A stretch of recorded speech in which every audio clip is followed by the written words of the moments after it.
It was the moment the entire country had been waiting for, and when the result was finally announced, there was an unprecedented outpouring of joy. In September, the International Court of Justice in The Hague agreed to hear the century-old dispute between Chile and Bolivia as La Paz tries to regain access to the Pacific. We are happy and pleased and sure that in 4 more years they will also rule in our favor. We are so pleased about the court's decision. It gives us the possibility of recovering our access to the sea. Bolivia lost its coastline during the War of the Pacific with Chile in the late 19th century. Chile says a treaty signed in 1904 settled their borders and that Bolivia has no case. But President Morales disputes this.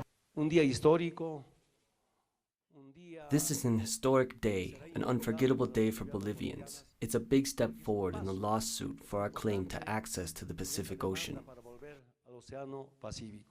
Despite the celebrations, a final result is a long way off. The entire process in The Hague could take up to 5 years to resolve, and Chile is sticking to its position that the issue should be settled through direct talks, although it has yet to make any proposal to Bolivia to start official negotiations. Attention quickly turned from the fight for the Pacific to a domestic battle, this one focused on changing the constitution to end presidential term limits. After a marathon 18-hour session in November, Bolivia's Legislative Assembly approved the change.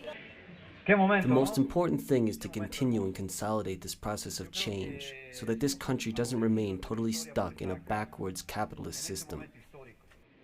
The opposition say both the law and the referendum is unconstitutional and accuse Morales of a power grab. For us, it is absolutely unconstitutional, and what's more, as the government is going to stay in power eternally, many things will not be cleared up, and so corruption is going to continue 100%. As this year draws to a close, the focus now for Bolivia's government is on getting the referendum passed on February 21st next year. The results will determine whether Morales and his vice president can run again for office in 2019. If he claims victory, Morales could become Bolivia's president for an unprecedented 4th time, staying in office until 2025. Dimitri O'Donnell, Telesur at the Presidential Palace in La Paz.